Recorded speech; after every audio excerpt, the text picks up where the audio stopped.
त्यांना 10 दिवसाची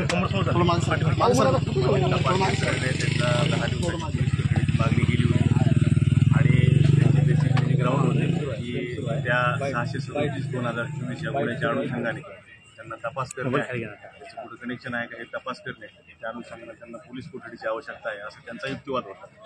परंतु बेसिकली आमच्या पक्षकारात असं म्हणणं होतं की या प्रकरणाशी त्यांचा कुठलाही संबंध नाही. त्यांची या प्रकरणात अटक केलेली जी आहे ती बेकायदेशीर 14 तारखेचा पूर्वीचा जर पूर्ण एकंदर आमच्या पक्षकारात असं म्हणणं होतं की 14 तारखेचा पूर्वीचा जर एकंदर सिनेरिओ पाहिला त्या प्रकरणात जे काही आरोपी अटक करून कोर्टासमोर हजर केले त्यांच्या तपासामध्ये त्यांचा रोल कुठेही दिसून येत नाही. त्याच्यामुळे या प्रकरणामध्ये अटक करण्यात आलेली फक्त मीडिया प्रेशरखाली अटक करण्यात आलेली त्यांची अटक बेकायदेशीर न्यायालयीन कोठडी देण्यात येईल असा स्टँड होता. ओके, पण या प्रकरणात आयोनची बाजू ही होती की CDR सगळ्यात महत्त्वाचे आहेत, कारण फोन कॉल झालेत आणि त्याच्यावरून खंडणीचं कॉन्व्हर्सेशन आहेत. जर ते सीज केले असतील तर 9 तारखेला ज्या दिवशी मर्डर झाला त्या दिवशी दुपारी 3 ते 6 या दरम्यान तुमच्या क्लायंटने म्हणजेच आता आरोपी जे वाल्मिक कर्डे त्यामध्ये फोन झाला चुकीचे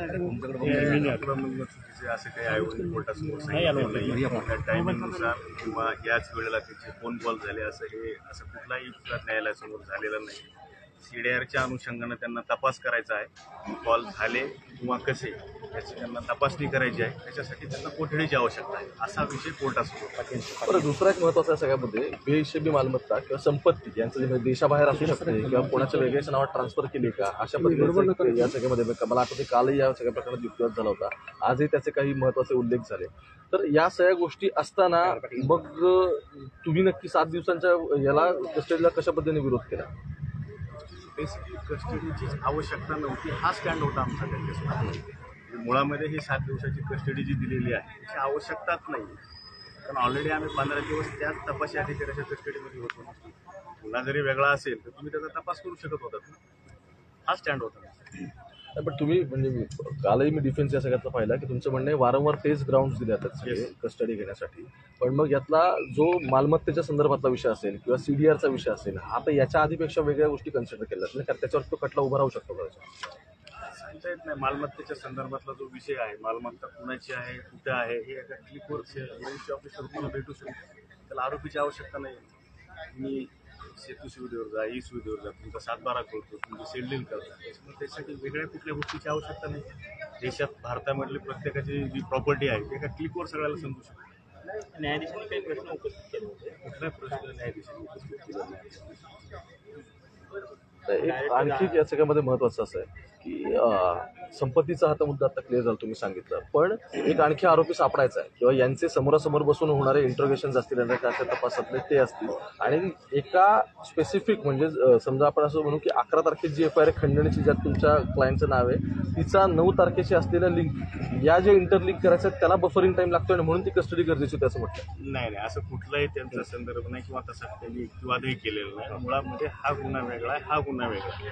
बेसिकली जे आमच्या पक्षकाराचं म्हणणं आहे न्यायालयासमोर त्याची जी भूमिका आहे की 638/2024 हा जो गुन्हा आहे खंडणीचा तो डिफरंट आहे आणि 637/2024 हा जो गुन्हा आहे अपहरण आणि खुनाचा हा टोटली डिफरंट आहे. त्याचा आणि ह्याचा इंटरलिंक कुठंच कनेक्शन नाही आहे किंवा तसं तपासात कुठं आलेलं नाही असं आमच्या पक्षकाराचं म्हणणं आहे. ही तुमची बाजू झाली, पण आयोगाला आयोगाने असं आयोग काय म्हणतील आज बेसिकली ह्यांचं जे म्हणणं आहे न्यायालयासमोर ते बेसिकली तुम्हाला सांगतो. ओके, पण या म्हणजे खुनाचं मूळ हे त्या खंडणीच्या प्रकरणात अशा पद्धतीने असा कुठला युक्तिवाद सरकार पक्षाकडनं किंवा पोलिसांकडनं झालेला नाही. ओके, हिंदी एक छोटा हिंदीमध्ये फक्त ठीक आहे, चला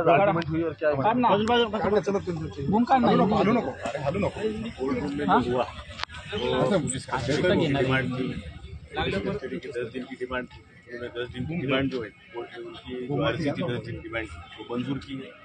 तो हमारे जो मुवक्किल है उनका जो कहना था कोर्ट के सामने जब हमको 31 दिसंबर 2024 को प्रीवियस ऑफेंस में अरेस्ट किया है तो इसलिए ये ऑफेंस में हमको कोई कनेक्शन नहीं है, तो इसमें कस्टडी की आवश्यकता नहीं है. इसके लिए हमको एमसीआर का जो डिमांड था कोर्ट ने हमने कोर्ट के सामने रखा, लेकिन कोर्ट ने हमारी जो अर्जी है वो नामंजूर करके तपासी अधिकारी जो है इन्वेस्टिगेशन ऑफिसर कस्टडी 22 तारीख तक 7 दिन की कस्टडी होगी। और एक सवाल है, जो फिरौती का जो मैटर है उसी से मर्डर लिंक है, इसी तरह की मतलब जो इन्वेस्टिगेशन एजेंसी से उनका यही कहना है और उसी ग्राउंड पे आगे जाएंगे, क्या आपको लग रहा है? क्या दोनों डिफरेंट है? फिरौती और मर्डर 2 डिफरेंट पार्ट, इसका कोई इंटरलिंक कनेक्शन नहीं है और इन्वेस्टिगेशन ऑफिसर ने ऐसा कोई बयान कोर्ट के सामने नहीं दिया। ये फिरौती और मर्डर एक है। Thank you. ठीक है, थैंक यू।